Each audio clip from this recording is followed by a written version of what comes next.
Welcome to LNB educational channel. आज आम ज्यामिति सूत्र पार्ट 3 आलोचना करिबा। 1 नंबर समांतर सरल रेखा काहाकू कुहा जाए। यार आंसर जो दुई बा तत्वधिक सरल रेखा मध्य समान व्यवधान थाए और सरल रेखा मान परस्पर को स्पर्श करि पारंती नाही सेमानंकु समांतर सरल रेखा कुहा जाए। यथा रेल रास्तार दुई धारणा परस्पर समांतर अटंती। देख उदाहरण एटा गोटे रेल रास्तार दुई धारा समांतर अटंती किंतु यह परस्पर को स्पर्श करू नाही। एही परि भाबरे सरल रेखा एमिति उदाहरण हम नहीं परिया। तापर देखो क्वेश्चन नंबर 2 सन्निहित कोण काहाकू कहंती। यार आंसर देखो तीनोटी रश्मिर शीर्षबिंदु एक हेले सेठारे दुईटी कोण सृष्टि हुए। मध्य थिबा रश्मिटी दुई कोणर साधारण बाहु हुए। पाखापाखी लागी रहिथिबा कोणकू सन्निहित कोण कुहा जाए। एठारे कोणर परिमाणर दत्त नथाए। तापर देखो क्वेश्चन नंबर 3 अनुपूरक कोण काहाकू कुहा जाए। यार आंसर देखो दुईटी कोणर परिमाण 90 डिग्री हेले सेथिरु गोटिए कोण अन्यटीर अनुपूरक कोण होइथाय।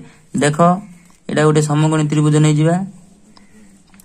ए दुईटी जदि कोण मिसी 90 डिग्री हैला ताले मन कर एटा एबीसी ना दे देबा। बी कोण तो 90 डिग्री किंतु ए दुईटा आमे जानचे कोण ना त्रिभुजर तीन कोणर परिमाणर समष्टि 180 डिग्री। तेनु करी एटा 90 हेले आ ए दुईटा कोण मिसी 90 डिग्री हेबे। 90 डिग्री हेले मन कर ए जदि 45 होची ताले बी मध्ये 45 तबे ए दुईटी अन्यर परिपूरक कोण हेबे। तापर देखिबा क्वेश्चन नंबर 4 परिपूरक कोण काहाकू कुहा जाए। यार आंसर दुईटी कोणर परिमाण मिसी 180 डिग्री हेले सेथि मध्यरु गोटिए कोण को अन्यटीर परिपूरक कोण कुहा जाए। देखो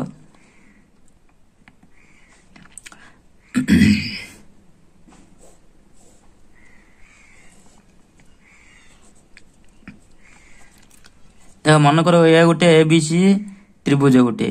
देखो एटा मन कर हला 120 हेले त्रिभुज तीन कोण परिमाण समष्टि केते ना हमरो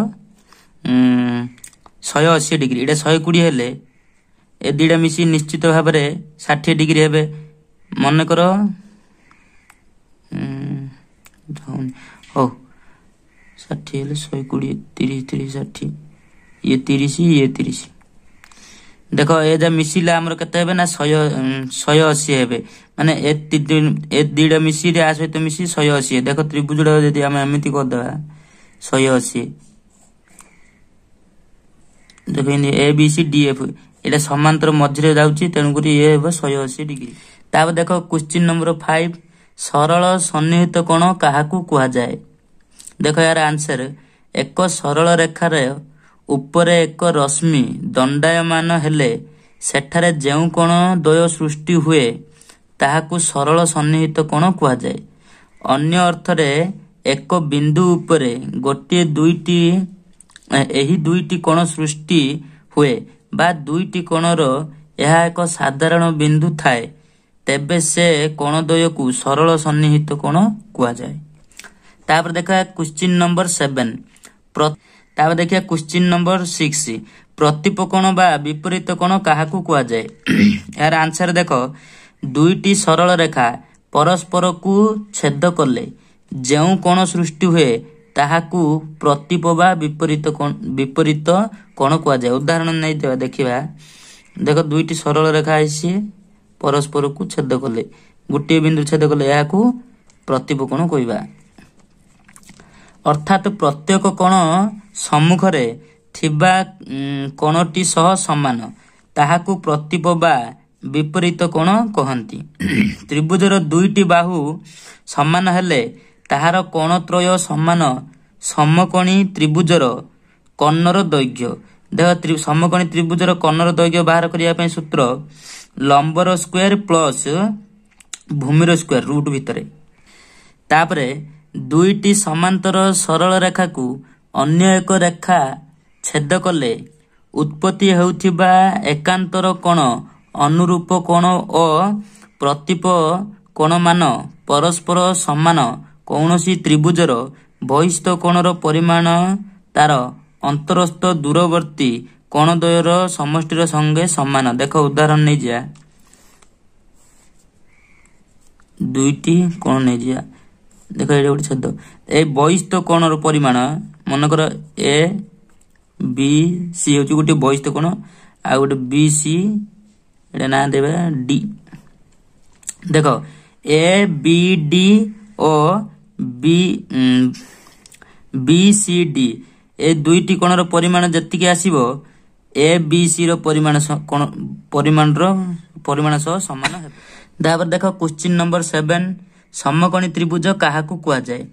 यार आंसर देख जो त्रिभुजर गोटे कोण एक समकोण बा 90 डिग्री थाए ताहाकू समकोणी त्रिभुज कुआ जाए। उदाहरण नहीं जाए देख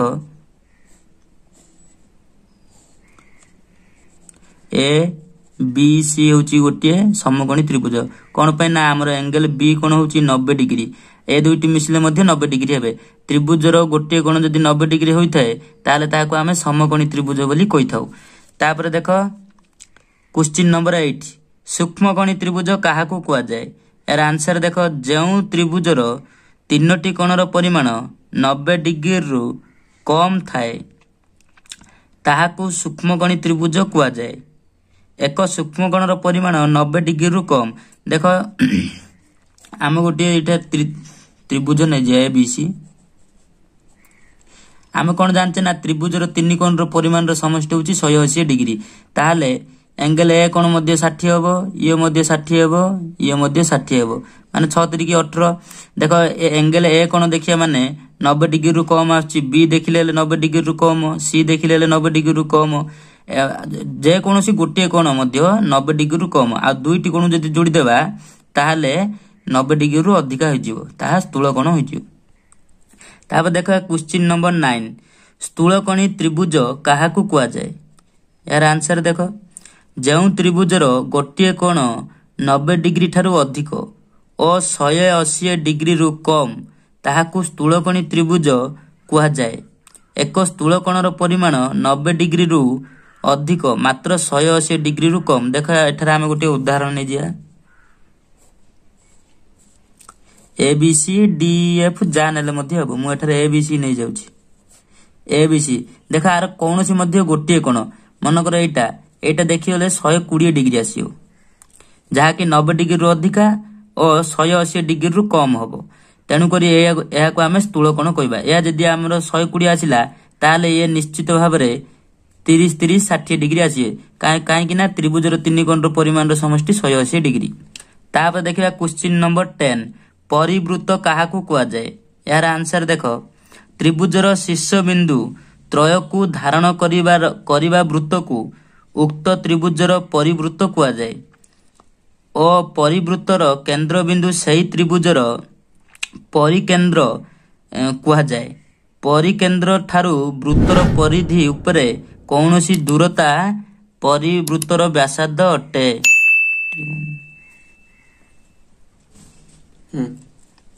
देख आम एठारे गोटे त्रिभुज नहीं जिबा एबीसी त्रिभुज परिवृत्त माने त्रिभुजर ऊपर जे वृत्तटी हेतिबो देख त्रिभुजर बाहर जे वृत्तटी हेतिबो देख मु गोटे एठारे वृत्त कहूची यह होची परिवृत्त एटा को लागि जिवो हला ए बी सी गोटे त्रिभुज त्रिभुजर ए आ बी स्पर्श करी आ बी सी की स्पर्श करी सी ए स्पर्श करी जे वृत्तटी हला या को त्रिभुजर परिवृत्त कहबा। देख एठारे मु गोटे अंतर्वृत्त त्रिभुज भितर गोटे अंतर्वृत्त माने त्रिभुजर ताहा भितरे रही थाए यह होची परिवृत्त। तापर क्वेश्चन नंबर 11 सर्वसम चित्र काहाकू कहंती। यार आंसर देख एका आकृति और समान आकार विशिष्ट चित्र मानकू सर्वसम चित्र कुआ जाए। देख एठारे आमे गोटे उदाहरण नै जिबा ए बी सी गोटे त्रिभुज नै जिबा और सेही भली ही डी एफ गोटे चित्र नेबा देख जदि ए बी एठारे 3 सेमी और डी एठारे जदि मध्य 3 सेमी बी सी एठारे 2 सेमी ई एफ मध्य जदि एठारे 2 सेमी और एठारे ए सी 4 सेमी आ डी एफ मध्य जदि 4 सेमी हेबे ताहले यहा को आमे सर्वसम चित्र बोली कहबा। सर्वसम माने एई भली चिन्ह। अब देखिए क्वेश्चन नंबर 12 देखो रेखाखंड द्वय केतेबेले सर्वसम हुअंती। यार आंसर देखो रेखाखंड गुड़िकर दैर्घ्य समान हेले रेखाखंड द्वय सर्वसम हुअंती। देखो मु एठारे ए बी और सी डी रेखाखंड नहीं जीवी सी डी देखो मनकर एटा जदि हला 2 सेमी या मध्य 2 सेमी हेले ताहले तेबे एई रेखाखंड द्वय सर्वसम हेबे। तापर देखिया क्वेश्चन नंबर 13 दुईटी कोण केतेबेले सर्वसम हेबे। देखो यार आंसर दुईटी कोणर परिमाण समान हेले से दुहे सर्वसम हेबे। देखो उदाहरण A B C D F ने जीवा देखो जदि एई कोण सहित एई कोण सर्वसम हेबो ताहले या गोटे सर्वसम कोण कहबा। मन कर एटा हला 60 डिग्री तेबे या मध्ये 60 डिग्री हेबा आवश्यक अटे। तापर देखिया क्वेश्चन नंबर 14 सर्वसम हेले ताहार सांकेतिक चिन्ह कोन। यार आंसर होची सर्वसमर सांकेतिक चिन्ह एई चिन्हटी। तापर देखो त्रिभुज मानक मध्यरे सर्वसमर सत्यावली ए सत्यावली अनुसार हम जानि परिबा जे त्रिभुज दुईटी सर्वसम अटंती। देखो 15 नंबर आईबीटी गोटे त्रिभुजर 3टी बाहुर दैर्घ्य अन्य एक त्रिभुजर 3टी बाहुर दैर्घ्य सह समान हेले त्रिभुज दुईटी सर्वसम हेबे। एहाकू संक्षेप रे बाकोबा कुआ जाय। देखो एठारे उदाहरण नै जिबा दुईटी त्रिभुज एडा एबीसी एडा डी एफ जा कहले लती हेबो। जदि 3टी जाक सबु शर्त रे सर्वसम हेबे ताहाले या सर्वसम हेबो। तापरे डबल बीटी गोटे त्रिभुजर 2टी बाहु ओ गोटे कोण अन्य एक त्रिभुजर 2टी बाहु ओ गोटे कोण सह समान हेले त्रिभुजटी सर्वसम हेबो। एहाकू मध्य संक्षेप रे बाकोबा कुआ जाय। देखो एठारे हम गोटे उदाहरण नै जिबा समकोणी त्रिभुज दुईटी समकोणी त्रिभुज नै जिबा। देखो ये मध्य 90 डिग्री आसीयो ये मध्य 90 डिग्री आसीयो ए दुईटा कोण समान हेबे आ दुईटी बाहु मध्य समान हेबे। मन कर एटा 4 सेमी एटा 3 सेमी एटा मध्य 4 एटा 3 ताले सर्वसम एटा ए बी सी एटा डी ई एफ। तापर देखो ट्रिपल आई गोटे त्रिभुजर 2टी कोण ओ गोटे बाहु अन्य त्रिभुजर 2टी कोण ओ गोटे बाहु सह समान हेले ताहा सर्वसम हेबे। तापर देखो एहाकू संक्षेप रे कोबाक कुआ जाय। कोण बाहु कोण सूचना देखो मुठा लिखि नेची सूचना बार अर्थ बाहु कोर अर्थ कोण अटे।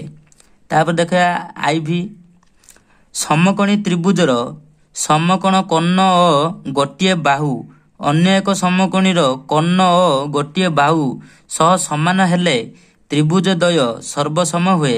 एहाकू संक्षेप रे आमे सकोबा बोली लिखि परिबा। माने सकोबा माने यार अर्थ ला समकोण बाहु। देखो एठारे तमरा आज ज्यामिति सूत्र रो पार्ट 3 टी कंप्लीट होईची। नेक्स्ट वीडियो रे आमे ज्यामिति सूत्र रो पार्ट 4 वीडियो टी आलोचना करिबा। थैंक्स फॉर की वाचिंग।